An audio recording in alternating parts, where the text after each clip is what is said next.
Hello friends, welcome to லா சமையல். இன்றைக்கி என்ன பார்க்க போகிறோன்னா கேசரிங்க. ஒரு 1/2 kg வர மாதிரி கேசரி பண்ணுறாங்க. அது எப்படி பண்ணுறேன்னு பார்க்கலாம். அதுக்கு வந்து 150 கிராம் ஆயிலும் 100 கிராம் நெய்யும் எடுத்துக்கணுங்க. இப்போ நெய்யும் எண்ணெயும் காஞ்சிருச்சுங்க. இதுக்கு வந்து ஒரு 75 கிராம் முந்திரியும் திராட்சை வந்து ஒரு 50 கிராம் எடுத்துருக்கேங்க. உங்கள் முந்திரி திராட்சை எல்லாமே உங்களுடைய ஒப்பீனியன் தாங்க.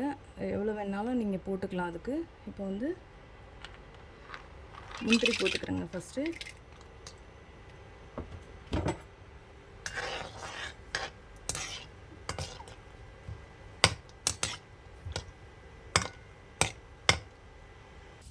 முந்திரி செவக்க ஆரம்பிச்சிருச்சுங்க. இந்த டைமில் வந்து 1/2 kg ரவை எடுத்துருக்கேங்க. கரெக்டாக இந்த கிளாஸால் 2.5 கிளாஸ் கரெக்டாக வந்ததுங்க.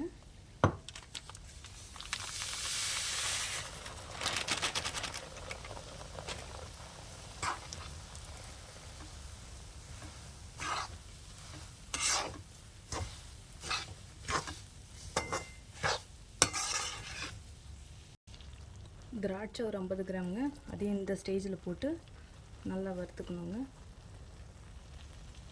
இது ரெண்டையும் சேர்த்து வறுக்கும் போது அது நல்லா உப்பி வரும்போது அது கரெக்டாக ரவையும் நல்லா வறுத்தாச்சுன்னு அர்த்தங்க. நல்லா வறுக்கணுங்க. இப்போ அந்த எண்ணெய்லாம் கசிஞ்சு வருங்க. நெய் எண்ணெய் ஊற்றிருக்கோம் இல்லைங்களா, அது எல்லாமே நல்லா கசிஞ்சு வரும்.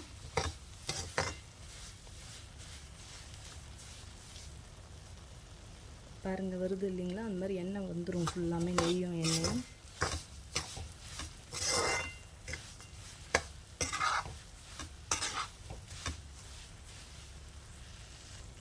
இப்போ பாருங்கள், இந்த திராட்சைலாம் நல்லா பொரிஞ்சு வருது பாருங்கள். ஸோ இப்போ இது வந்து நல்லா ரவை நல்லா வறுத்தாச்சுன்னு அர்த்தங்க.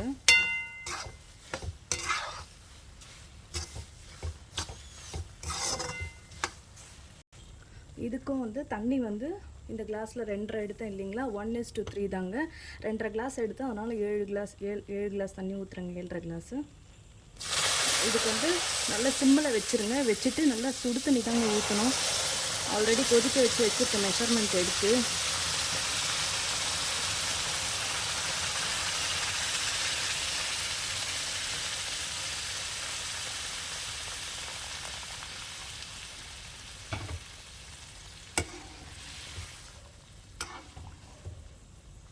அப்படியே கிளறி விடணும் நல்லா. இது கூட இப்போ வந்து கேசரி கலர் போட்டுக்கலாங்க.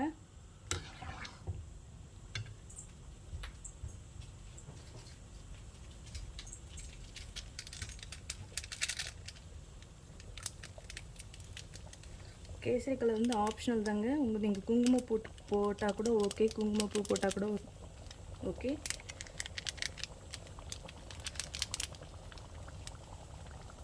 கிளறி பார்க்கலாங்க.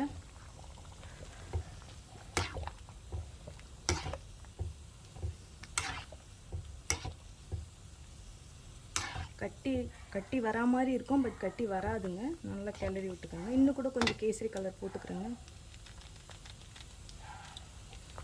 அவ்வளோதாங்க, இப்போ கரெக்டாக இருக்கும்.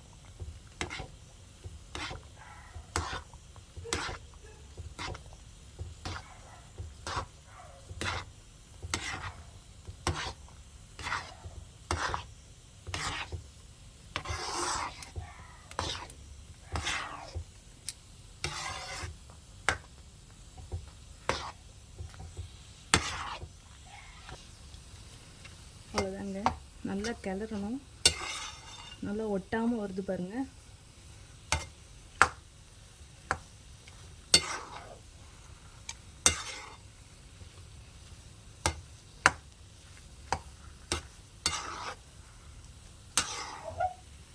இப்போ வந்து சர்க்கரை ஆட் பண்ணிக்கலாங்க. இது 1:2 ஆட் பண்ணால் கரெக்டாக இருக்குங்க.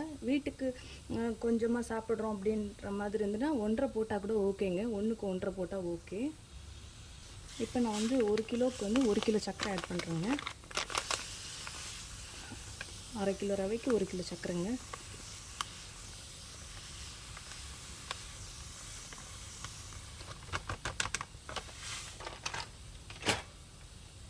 ஒரு 50 கிராம் தாங்க நிறுத்தி வச்சுருக்கேன்.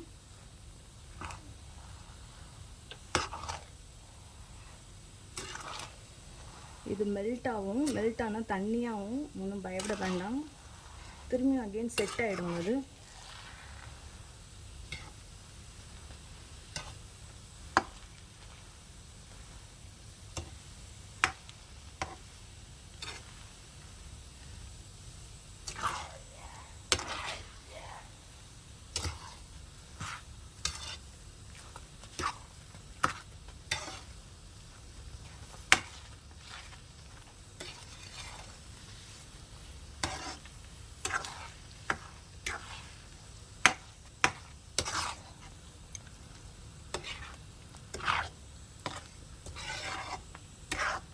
இந்த கட்டியான மாதிரி இருக்குது இல்லைங்களா, அது எல்லாமே ஒன்றும் ப்ராப்ளம் இல்லை, எல்லாமே வந்துடும், நார்மலாக வந்துடும்.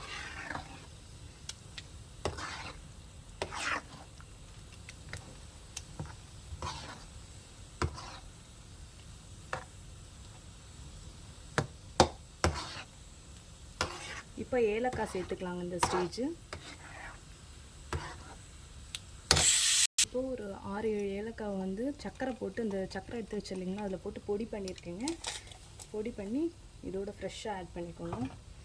ஃப்ரெஷ்ஷாக ஆட் பண்ணிங்கன்னா நல்ல ஒரு ஃப்ளேவர் கிடைக்கும்.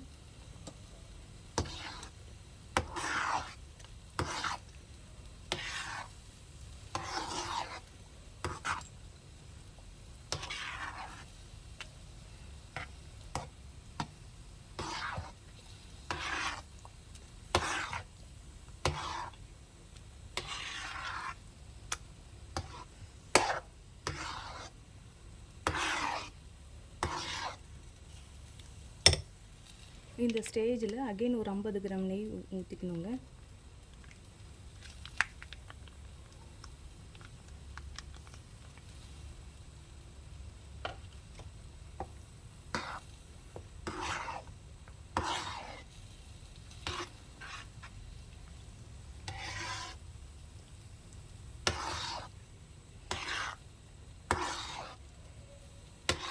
அவ்வளோதாங்க, நம்ம கேசரி ரெடி ஆகிடுச்சு.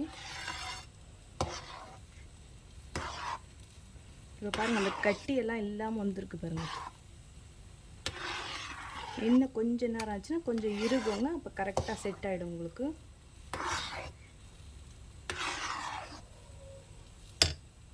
அவ்வளோதாங்க, கேசரி ரெடி ஆகிடுச்சு. பிடிச்சிருந்தால் லைக் பண்ணுங்கள், ஷேர் பண்ணுங்கள், சப்ஸ்கிரைப் பண்ணுங்கள், மறக்காமல் கமெண்ட் பண்ணுங்கள், உங்கள் ஃப்ரெண்ட்ஸ் அண்ட் ஃபேமிலிக்கு ஷேர் பண்ணுங்கள். தேங்க்யூ. நான் இது கொஞ்சம் நேரம் செட் ஆனதுக்கப்புறம் எடுத்து காமிக்கிறேங்க. இப்போ பாருங்கள் எப்படி வந்திருக்கு பாருங்க.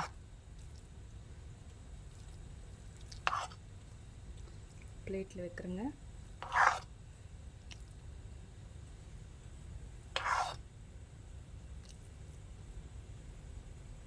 கேசரி நல்லா இருக்குங்களா? நல்லா இருந்தால் லைக் பண்ணுங்கள், ஷேர் பண்ணுங்கள், சப்ஸ்கிரைப் பண்ணுங்கள். தேங்க்யூ.